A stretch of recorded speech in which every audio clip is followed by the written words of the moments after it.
Dalam sebuah hadis katakan bahwa iman itu bisa naik, bisa turun. Iman bisa turun karena maksiat yang kita lakukan dan bisa naik dengan amal soleh yang kita tingkatkan. Jadi kadang kita mungkin merasa wajar saja mungkin ya, merasa kadang-kadang tiba-tiba drop iman seperti itu. Langsung dropnya itu jauh sekali gitu. Kemudian ada terasa malas untuk beribadah.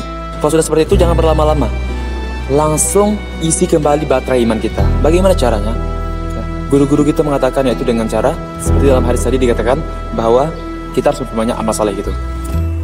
Biasanya paling ampuh itu ialah dengan datang ke majlis ilmu dan berkumpul dengan orang-orang yang saleh. Itu insya Allah akan buat iman kita insya Allah terisi penuh. Ataupun dengan baca Al-Quran, berbanyak berzikir, ataupun dengan berbanyak khusyuk dalam berdoa. Dan juga Allah memang maha membolak-balikkan hati. Namun dalam artian di sini bukan berarti Allah ketika kita jatuh iman kita, kemudian kita kembali ke maksiat seperti dulu lagi, itu bukan berarti Allah yang membolak hati kita seperti dulu lagi, bukan. Maksudnya Allah membolak-balikkan hati itu ialah ketika kita punya suatu impian, punya suatu cita-cita, tiba-tiba Allah menggerakkan hati kita atau merubah impian kita ke arah yang lain itu, ke arah yang lebih baik. Maksudnya Allah memberikan sesuatu yang lebih buruk dari yang kita inginkan. Kalau bukan dengan hal yang serupa, pasti dengan hal yang lebih baik. Walaupun kadang kita melihatnya ini bukanlah sesuai dengan pikiran kita, ini buruk.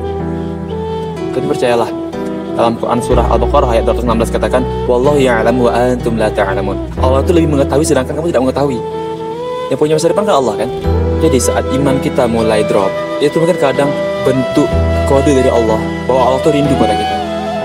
Rindu agar kita meningkatkan masalah kita, mengadu berdoa, adukan segala pada Allah, tidak doa. Katakan bahwa kita sedang jatuh iman kita, katakan kita ingin istiqomah, curahkan semua kepada Allah dalam doa kita dan sujud kita. Jangan sampai saat iman kita sedang tinggi, mendapatkan nikmat, kita rajin ibadah.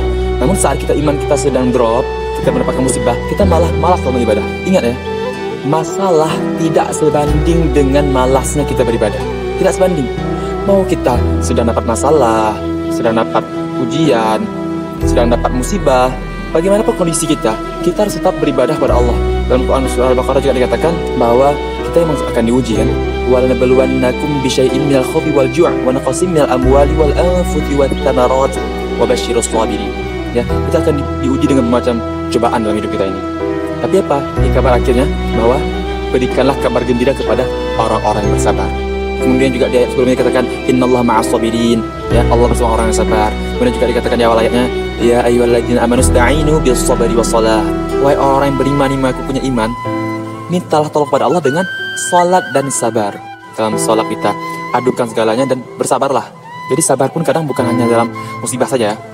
Kadang sabar pun perlu dalam hal kita istiqomah dalam beribadah. Ya, sabar ketika kita mulai terasa malas gitu kan. Karena ada 3 amalan yang timbangan mizan pun tidak sanggup menampungnya, yaitu puasa, memaafkan orang lain, dan sabar. Luar biasa pahala sabar. Namun bukan berarti kita hanya sabar-sabar saja tanpa beribadah yang wajibnya ya. Jadi jaga yang wajibnya di awal waktu dengan sempurna, tingkatkan yang sunnahnya, jauhi yang haram, kurangi yang makruh, dan berbanyak bersabar. Semoga Allah menjadikan kita orang-orang yang bersabar dan mengumpulkan kita semua di surga tertinggi Firdaus. Amin ya Allah, amin ya rabbal alamin, amin ya mujibas dan ya jami'.